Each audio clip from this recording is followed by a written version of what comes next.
شیر کو عربی میں اسد کہتے ہیں. ہر حالت کے الگ الگ نام ہیں. زرغام کہتے ہیں جو چیر پھاڑ کرنے والا شیر ہو. زیغم کہتے ہیں جو دوڑتا ہوا شیر ہو. حارس کہتے ہیں حفاظت کرتے ہوئے شیر کو. غضنفر کہتے ہیں بڑے اور بوڑھے شیر کو. توجہ. لیس کہتے ہیں غراتے ہوئے شیر کو. غراتا ہوا شیر کہلاتا ہے لیس. لام یہ اور سے. لیس غراتا ہوا شیر. اور حملہ کرتے ہوئے شیر کو کہتے ہیں حیدر. حملہ کرتا ہوا شیر حیدر. اور عباس کس شیر کو کہتے ہیں؟ تو میں نے لغت میں دیکھا تو مختلف معنی لکھے تھے. ایک جگہ لکھا ہے انگڑائی لیتے ہوئے شیر کو عباس کہتے ہیں. توجہ. دوسری لغت میں لکھا تھا, فیروز اللغات میں لکھا تھا, عباس اس شیر کو کہتے ہیں جس سے شیر فرار کریں. اللہ کے شیر نے کہا یہ عباس ہے. بھئی عباس کوئی عام شیر نہیں, شیر خدا کا شیر ہے.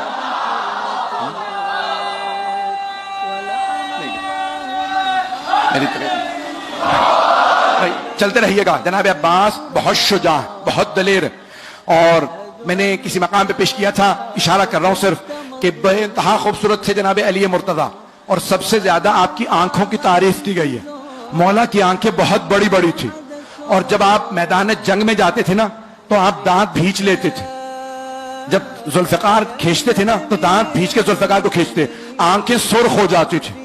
اکثر لوگ آپ کی آنکھوں کو دیکھ کے وہیں مر جاتے تھے. مولا علی آنکھوں سے دشمن کو کھا لیتے تھے.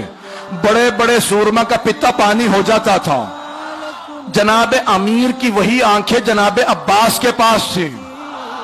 جناب عباس بھی مولا کی طرح نقاب رکھ کے میدان میں اترتے تھے.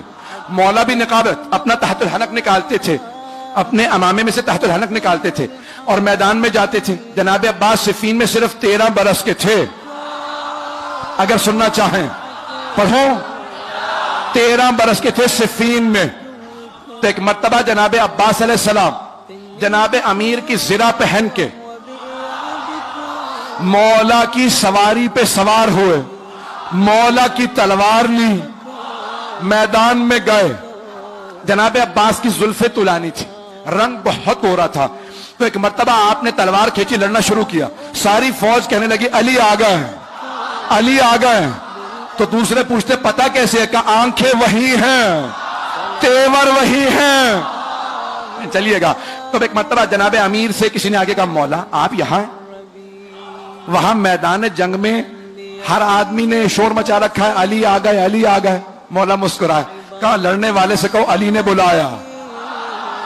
جناب عباس سے کسی نے کہا آپ کو علی نے بلایا, آپ نے نقاب نہیں اتارا. ایک مرتبہ سواری سے اترے, بس مولا کا نام آنا تھا, گھوڑے سے اترے, ہاتھ میں تلوار تھی, خون بہ رہا تھا تلوار سے, چہرے پہ ابھی بھی نقاب تھا.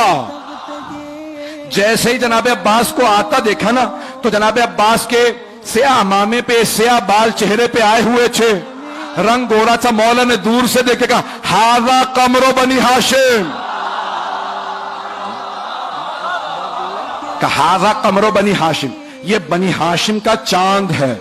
عزیزانہ گرامی, جس گھر میں ایک ہی خوبصورت ہو تو خاندان والے سارے القاب اسے دے دیتے, نہیں پہنچا سکا کہ بھئی یہ خوبصورت ہے, یہی چاند ہے, یہی سورج ہے, یہی ستارے, سب کچھ یہی ہے.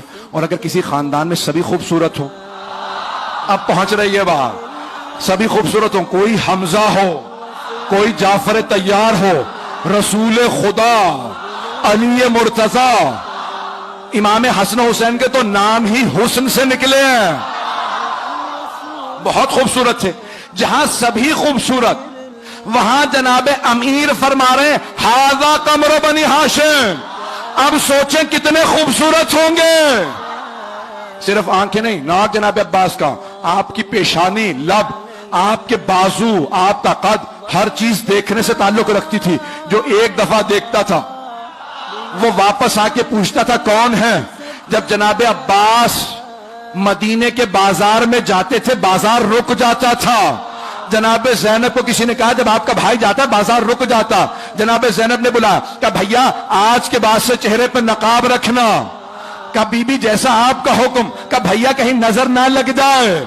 سارے مدینے والے ایک ہی بات کرتے ہیں، عباس عباس ہے.